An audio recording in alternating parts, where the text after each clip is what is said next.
On the one hand is the king, who has achieved the pinnacle of power with Jujutsu, and on the other is Maki, who somehow stands alongside special grades without being able to conjure curse energy at all. Think about it like a video game where you distribute stat points. Sukuna has 100% in curse energy and Maki has 100% in her physical body, being the opposite, which is why this unique situation made Yuki curious as well. She was researching a way to erase the presence of curse energy completely. Heavenly Restriction was the perfect example of the world she envisioned. She wanted to research Toji, as he was the only living proof that her goals might come to life. Hence, Sukuna was looking forward to facing this reality. Remember guys, he had fought Maki in chapter 215, which is why he already had an idea of her capabilities. This was the moment the king had decided to fight Maki again, to see the power gap between the two extremes and if he lived his life correctly this entire time. For example, even in chapter 253, Sukuna wastes no time to roast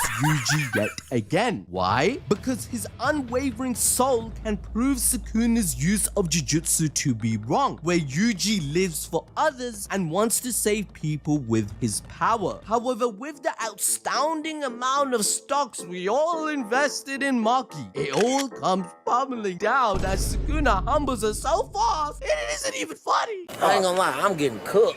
First, Sukuna overcomes one of Maki's biggest feats, speed. After the training in the time skip, she must be even faster than her fight with Naoya, where she was going Mark 3. But when she tries to hit Sukuna with a pillar, he vanishes from her sight, but not for long, as he appears right next to her, grabbing her face with such a high speed that they both get thrown off the building. Next, he goes for her physical strength, another huge factor of Maki's heavenly restriction. In chapter 252, we saw her overpower the king when he grabbed the sword, but now things are different as Sukuna has entered the zone. His next slash tears off Maki's face. I can't even show that on YouTube. Any other person would have had their head splattered across the canvas. Sukuna claims that Jujutsu at its core is skin and flesh, but the physical body of Maki is all marrow and bone. And then he tells us, do you get it? And I'm sitting there reading the chapter knowing that maybe 90% of you didn't get it. But don't worry, I'm here, right? Hit the notification bell and like the video. Remember, Gojo said in chapter 37, we exist in this world with our entire mind, body, and soul, wherein these three elements aren't just connected, rather they are one singular thing that makes up a living person. And since they are one, human beings exist as a life form in this world. A great example would be Mahito being able to use idol transfiguration to change the shape of a soul, which would then